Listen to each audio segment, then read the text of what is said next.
Hi everybody, sorry for the poor lighting. I sold my lamp that's in this room, so we've only got one. But today we are doing a cozy mini review of an arc that I read on time this time, and that is Homegrown Magic by Jamie Pactin and Rebecca Podos. This is a cozy fantasy. It is a queer cozy fantasy, and I did really enjoy this. So I want to preface that I'm going to list a lot of complaints, but I did in fact enjoy this book. Okay, it was very fun. It just does some very allosexual things that I feel were unnecessary, and then there's a bit at the end that I feel that was unnecessary. But to give you a summary, we have two POVs in this. We have Yale and we have Margot. Margot is the daughter, or granddaughter, of a very famous plant witch who is so famous and her remedies were so well popular, she bought an entire town and basically let her friends live there for free. Kind of what I would love to do if I had $1 billion, you know? And, but unfortunately, grandmother passes away and Margot's parents make very poor financial decisions and leads them out of society to just live in Bloomfield, our town, as they're slowly losing all of their things. And the bank that holds their assets and stuff basically seizes everything and they're stuck on the little cottage.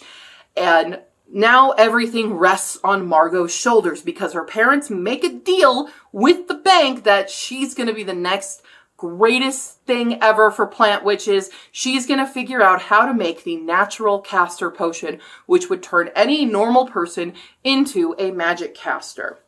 And she's been trying for years and years and years to figure this out to no avail, all the while trying to keep herself afloat and no longer in high society. So she's really in the nitty gritty of everything and just trying to survive when her best friend from a long time ago walks back into her life. This is Yale. Yale is the heir to the Copper Court, which is essentially the big bank of the kingdom.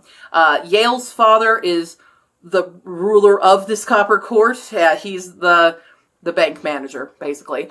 And they want Yale to, run in follow in their footsteps and marry and have an heir and stuff. And Yale just doesn't want to do that. They are having a lot of stressors about life. And so in the middle of a celebratory party, Yale just picks up, steals a fake horse, a kind of mechanical horse, and rides off with zero plan and ends up in Bloomfield.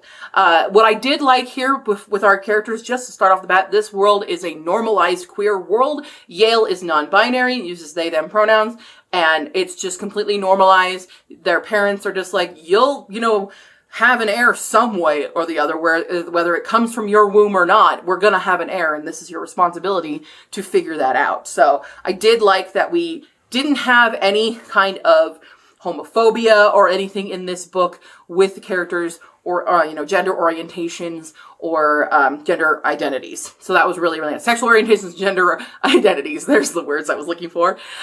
So Yale and Margot used to be besties growing up. They were best friends, and then one summer, Margot was gone while Yale was away, and they never knew what exactly happened, even though it was Yale's parents that basically drove them out because they couldn't pay their stuff. So it was a big deal.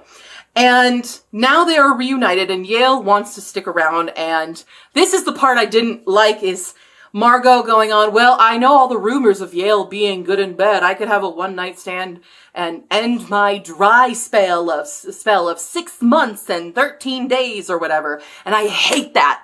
I hate when people do that. They're like, oh, I'm in such a dry spell. Not having sex is the worst possible thing a person could do. And it just, it grinds my gears.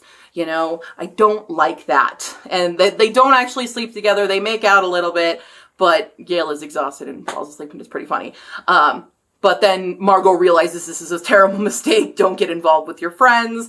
And then they kind of employ an employer-employee relationship where Yale sticks around to help out even though Yale feels very useless, and is most of the time just completely in awe of Margot's ability, which is really fun because Margot is just like, whatever, I'm not good enough anyway because I haven't figured out the caster potion. I haven't figured out how to fix my parents because her parents are in comas, and there's spoilers about all of that and how they got into those comas, and she's just really struggling to keep it together, whereas Yale is now here basically giving her all the confidence boosting that she needs.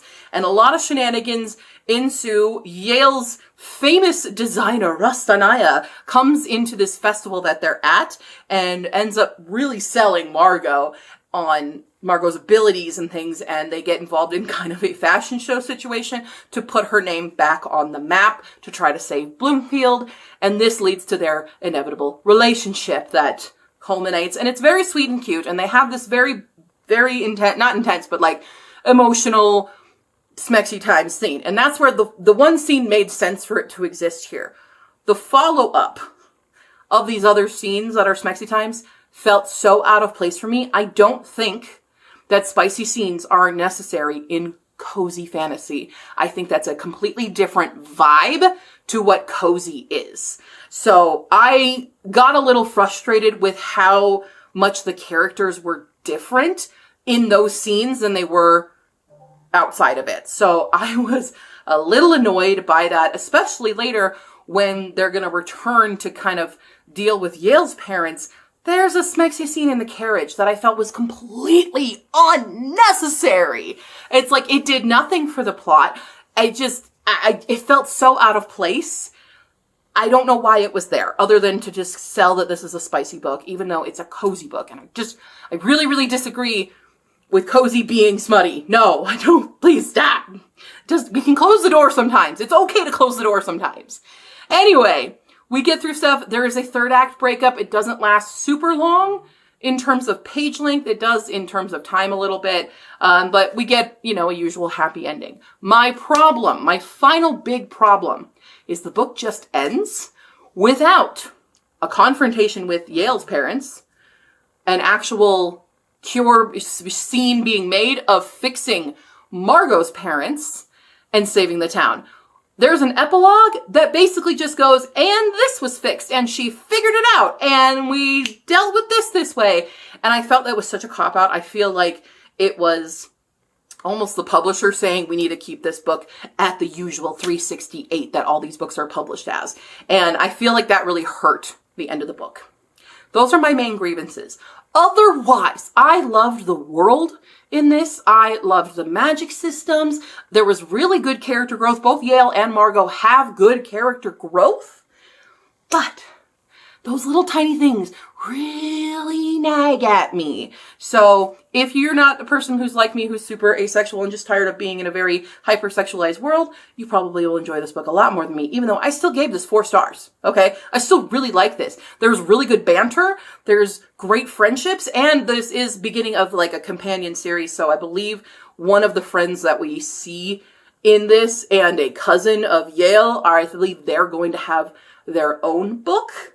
So I did like that we built these characters a little bit, not too much, so that you couldn't build them in their own books, but that they're going to. So I appreciate that. That is my review of Homegrown Magic by Jamie Pactin and Rebecca Podos. It comes out March 11th. I did really enjoy this despite my nitpicking. It's just always easier to nitpick than it is. But if you want a nice cozy fantasy and don't mind smexy times, you'll want to check this one out.